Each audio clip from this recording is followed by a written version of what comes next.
পৃষ্ঠা ৩৩৬।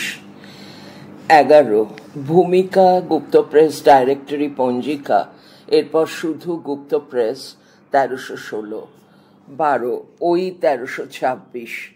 ১৩ পাঁজি পার্থপ্রতিম কাঞ্জিলাল শিলাদিত্য, এপ্রিল ২০১৬, পৃষ্ঠা ৫২ থেকে ৫৫। ১৪ একটি প্রাসঙ্গিক জিজ্ঞাসা অথবা কিঞ্চিত কূট জিজ্ঞাসা। শরৎচন্দ্রের গৃহদাহর মহিমের একটি ৬ পিস্তল ছিল। সরোজ বন্দ্যোপাধ্যায় তাঁর আলোচনায় এ বিষয়ে শুধু বিস্মিত জিজ্ঞাসা পোষণ করেছিলেন যে মহিমের মতো লোকের কাছে এমন অস্ত্রের দরকার কিসের। বন্ধনীর মধ্যে শরৎচন্দ্র ও ঔপন্যাসিকের দ্বিধা বাংলা উপন্যাসের কালান্তর বিষয়চিহ্ন বন্ধনী শেষ। তা মহিমের সেই অস্ত্রটিও অমন পঞ্জিকার বিজ্ঞাপন দেখে কেনা ছিল না তো। ১৪ গুপ্ত প্রেস ১৩৬১। ১৫ গুপ্ত প্রেস ১৩৬১। ১৬ চারের দশক থেকে বিশেষ করে অমৃতসর, জালন্ধরের ঠিকানা তথা ডাক ও পিবি বক্স নাম্বারের নির্দেশনাবহ অঞ্চল নির্দেশ থেকে এই জাতীয় বিজ্ঞাপন অতি নিয়মিত। অবশ্য ৩-এর দশকেও দিল্লি ও অপরাপর পশ্চিমের এলাকা থেকে এই জাতীয় বিজ্ঞাপন দেখা গেছে। ১৭ পঞ্জিকার বিজ্ঞাপনের ক্রেতা প্রকৃতি আর ক্রেতা মানসিকতা যে বহুস্তরিক দান্দিকতা আর স্ববিরোধের একাধিক পর্যায়ে সমাজ চরিত্রের অন্তর্বর্তীতায় নিহিত, তার প্রায় সংজ্ঞা নির্ণায়ক পরিচয়টি গড়ে দিয়েছেন পরশুরাম তাঁর এই গল্পে। উদ্ধৃতি শুরু। শ্যামবাবু ধর্মভীরু লোক, পঞ্জিকা দেখিয়া জীবনধারা নির্বাহ করেন... কোন সন্ন্যাসী যোগ করিতে পারে, কাহার নিকট দক্ষিণাবর্ত শঙ্খ বা একমুখী রুদ্রাক্ষ আছে, কে পারদভস্য করিতে জানে, এই সকল সন্ধান প্রায়ই লইয়া থাকেন। বন্ধনী শুরু গড্ডলিকা পরশুরাম গল্প সমগ্র, পৃষ্ঠা ৪২, বন্ধনী শেষ। শ্যামবাবু নিজের যে ব্যবসার ফন্দি আঁটেন তার প্রলোভন আর প্রতারণার চারিত্র চয়াকার বৈষ্ণরায় হর্ষই তৈরফলা জফলা তার নিজের অজানা নয়। তদুপরি রেলওয়ের অডিট অফিসের চাকুরে, সুতরাং নিতান্ত এঁদো গেঁয়ো আনপড় মনুষ্যও নন। তার নিজস্ব বিশ্বাসের বৃত্তেই যদি এহেন কার্যকারণ সম্পর্ক বিচারবাহিতা থাকে, তো এই আলোক প্রাপ্তির সরহদ্দ পার করা তার আওতায় না আসা মানুষের মানসিকতা সহজেই অনুমেয়। পরশুরাম নিজে এই বাণিজ্য মন আর তার প্রাতিষ্ঠানিক শৃঙ্খলার বিষয়টি ভেতর থেকে জানতেন। ফলত পঞ্জিকায় প্রকাশিত অলৌকিক সিদ্ধি সমৃদ্ধির একটি নিশ্চয়তার বাণিজ্যক্রম বা তার গতি রক্ষার রূপটি কোন পথে এগোয়, কেন এগোয়, তার একটি একক হয়ে ওঠে এই গল্পটিই। ১৮ হিমানীশ গোস্বামী তাঁর এডিটর সাবের দিন রাত এ গৌতম শব্দের ব্যাখ্যা করেছিলেন একবচন গৌ এবং তার তম চিহ্নিত শ্রেষ্ঠত্ব। আর প্রচলিত রসিকতায় ক্রেতা বিক্রেতার সম্পর্ক নির্ণয়ে কে সব তালবস্ব সব দন্তেস্ব অর্থে জিজ্ঞাসায় গোপাল অর্থাৎ মূঢ়মতি জন এই সংলাপ্ত জ্ঞাতই। পৃষ্ঠা ৩৩৭। ১৯ পাঁজি পার্থপ্রতিম কাঞ্জিলাল শিলাদিত্য, এপ্রিল ২০১৬, পৃষ্ঠা ৫৪ থেকে ৫৫। ২০ ভারতচন্দ্র মানসিংহ। ২১ হারবার্ট নবারুণ ভট্টাচার্য, প্রমা, ১৯৯৫। ২২ এই প্ল্যানচেট কতটা প্রভাব ফেলেছিল তা বোঝা যায় যখন দেখা যায় ১৯৭৩-১৯৭৪ সালের পঞ্জিকায় তার বিজ্ঞাপনটি সচল। কিন্তু তা বিজ্ঞাপিত হয়েছে ক্রীড়া সামগ্রীর দোকানে, সুতরাং কতটা সগৌরব সাবলীলতা আর কতটা বিনোদন কৌতুক তারও একটি দ্বন্দ্ব থাকেই। তবু সমাজ মনে তার দন্তেশ্ব না স্বভীতি, দন্তেশ্ব ভয় দীর্ঘই তয় হস্যই, স্বভীতি আমন্ত্রণী ছিলই, তার পরিচয় পাওয়া যায় বিমলকরের উপন্যাসটিতে। আর খেলার দোকানে তার উপকরণ বিক্রি হলেও সাধারণ বিশ্বাসচালিত মানুষ এই প্রেত সঞ্চালনকে কখনোই খেলার পরিচয়ে গ্রহণ করেননি। লক্ষণীয় সত্যজিৎ রায়ের গোরস্থানে সাবধান প্রায় সমকালীন রচনা, সেখানে অ্যাংলো ইন্ডিয়ানদের প্রেত চক্র বর্ণিত। 23, এই পকেট ফ্যান কৌতূহলপ্রদ হলেও কতটা প্রচলিত হয়েছিল তা কিঞ্চিত বিতর্কিতই। 60-এর দশকের দ্বিতীয়ার্ধে এই যান্ত্রিক হাত পাখাটির পুনঃপ্রতিষ্ঠা দেখা দেয়, তবে এই পর্যায়ে তার বিজ্ঞাপন পঞ্জিকার পৃষ্ঠায় এই প্রতিবেদকের নজরে আসেনি। অবশ্য তারাপদ রায় তার কাণ্ডজ্ঞানে একে অমরত্বই দিয়েছেন, যা বিজ্ঞাপনের বয়ানের সত্যতাকে বুঝতে সাহায্য করে। সত্যতা উদ্ধৃতির মধ্যে, উদ্ধৃতি শুরু, এই টর্চ পাখায় গতি যত তীব্র, হাওয়া তত ব্যাপক নয়, ডট ডট ডট, আসলে এর হাওয়ার বিস্তৃতি অতি কম, ডট ডট ডট, সমস্ত মুখে হাওয়া খেতে গেলে 8-10টায় ওরকম পাখা চাই, 2 গালের জন্য 2টো, কপালের জন্য 2টো, নাকের জন্য 1টা, ডট ডট ডট, ঠোঁটের জন্য আলাদা করে দরকার পড়বে বলে মনে হয় না। দাঁড়ি উদ্ধৃতি শেষ। বিদ্যুৎ বিভ্রাট কাণ্ডজ্ঞান, পৃষ্ঠা 27।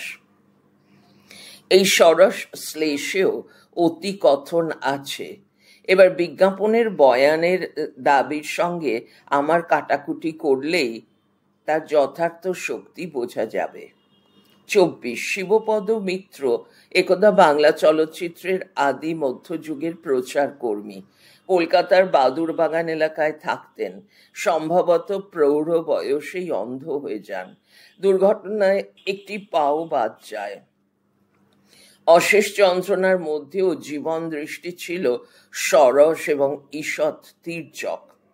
1935-36 থেকে 1956-57 বা 1960-এরও সাহিত্য, চলচ্চিত্র, নাট্যজগতের ভিতরকার কথাবার্তা, চাল চরিত্র বলতেন বেশ মজলিশি মুন্সিয়ানায়।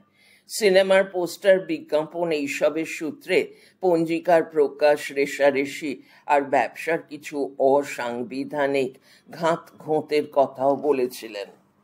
25, পাকদণ্ডী লীলা মজুমদার আনন্দ।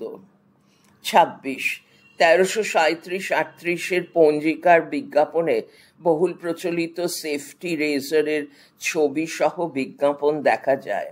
এর পাশাপাশি স্মর্তব্য গণদেবতার বয়ান, উদ্ধৃতি শুরু, পৃষ্ঠা 338। তারাচরণ নাপিত ডট ডট ডট, হাটতলায় ডট ডট ডট, বটগাছের ছায়ায় একখানা ইট পাতিয়া বসে, দাঁড়ি ডট ডট ডট, দস্তুর মতো সেলুনের কল্পনাও তাহার আছে, দাঁড়ি ডট ডট ডট, কঙ্কনা তাহাকে বড় একটা যাইতে হয় না, বাবুরা সবাই খুর কিনিয়াছে, দাঁড়ি উদ্ধৃতি শেষ। গণদেবতা তারাশঙ্কর রচনাবলী 3, পৃষ্ঠা 73। 27, বিজ্ঞাপনের সেকাল ও একাল বাংলা পঞ্জিকার আলোয়, ডক্টর নিলয় সাহা, লিপি নাগরিক, ফেব্রুয়ারি 2013, পৃষ্ঠা 33। 28, আমেরিকার আবিষ্কৃত ইলেকট্রিক সলিউশন দ্বারা মরা মানুষ বাঁচাইবার উপায়, Fatepur garden reach post, Kolkata 24-এর সোল এজেন্ট ডাক্তার ডি হাজরার কর্তৃত্বে প্রকাশিত এই বিজ্ঞাপনটি প্রকাশিত হয়েছে দীর্ঘকাল। তবে এই মৃতকে পুনর্জীবিত করবার ঘোষণাধর্মী বিজ্ঞাপন আরও ছিল।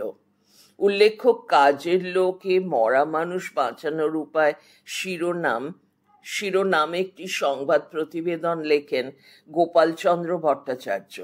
কাজের লোক, মে 1323, 31923, পৃষ্ঠা 76, ছাপার ভুল। অর্থাৎ সংবাদ সূত্র থেকেও বিজ্ঞাপনের টোপের তুরুপ গড়ে তোলা হতো, আর এই বিষয়টিও তৎকালীন চিকিৎসা গবেষণায় গুরুত্বপূর্ণ অঙ্গ। 29 স্বাস্থ্য ধর্ম গৃহ পঞ্জিকা 1331, 30 ওই 31 ওই পার্থপ্রতিম কাঞ্জিলাল যা লিখেছেন সেই ব্যবহারকারীর শংসাপত্র যে একেবারেই থাকে না তা নয়, তবে তার ক্ষেত্র অতি নিরাপদ। প্রত্যঙ্গগত ম্রিয়মানতা বা শ্লথতার নিরসন সম্ভব তথ্য প্রদর্শন অনামা বা খ্যাতনামা ব্যক্তির পক্ষে এখনো অভাবনীয়ই। তবে বেনামায় কাজ চলে। পঞ্জিকার একটি বিজ্ঞাপনে একজন সন্ন্যাসীর ছবি আছে।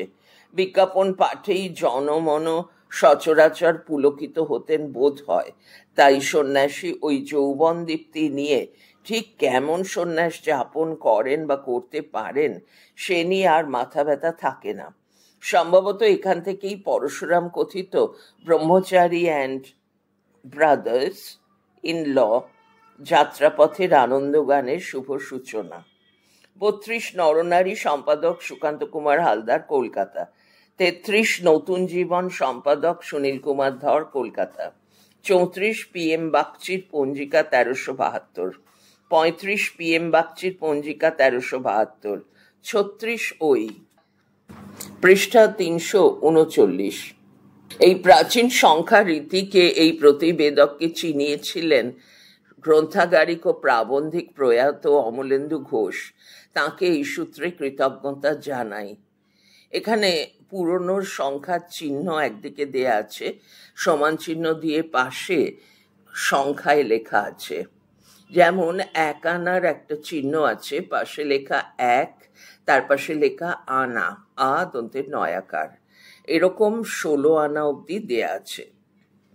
গ্রন্থসূত্র গীতা চট্টোপাধ্যায়, বাংলা সাময়িক পত্রিকা পঞ্জি, প্রথম খণ্ড। বঙ্গীয় গ্রন্থাগার পরিষদ, কলকাতা, 1990। গৌতম ভদ্র ন্যাড়া বটতলায় যায় কবার, ছাতিম, কলকাতা, 2011।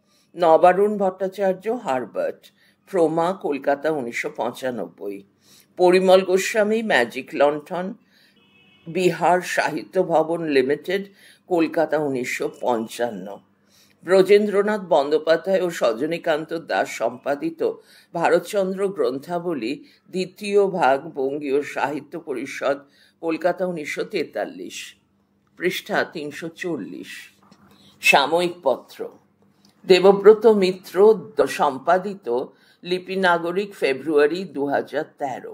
মৌসুমী ঘোষ সম্পাদিত শিলাদিত্য, এপ্রিল 2016।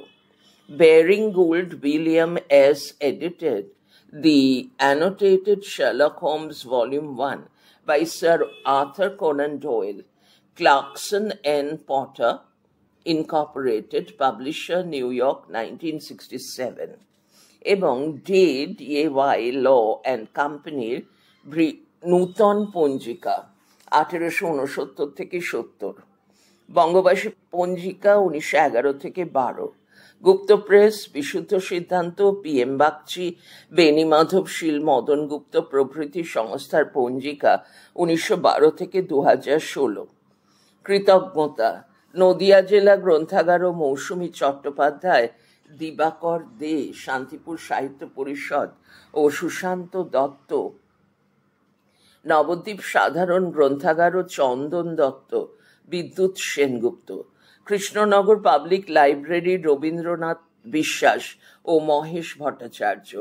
বিভিন্নভাবে সহায়তা করেছেন অভিজিৎ মোদক, দেবতোষ মণ্ডল, দেবব্রত বসু, অনিন্দ চট্টোপাধ্যায়, সৈকত মুখোপাধ্যায়, দেবাঞ্জন বাগচি, ইন্দ্রাণী দাশগুপ্ত। মূল লেখার প্রাসঙ্গিক কিছু ছবি অস্পষ্ট থাকার জন্য ছাপতে পারা গেল না। তদনুযায়ী তথ্যপঞ্জি সংশোধন করা হয়েছে। লেখক ও পাঠকের কাছে এজন্য আমরা ক্ষমা প্রার্থী। সম্পাদক অনুষ্টুপ। অধ্যায়টি পড়া এখানে শেষ হলো। পড়া চলছে পরের ফাইলে, পৃষ্ঠা 341। 19 শতকের পঞ্জিকা, 2-4 কথা, আশিস খাস্তগির।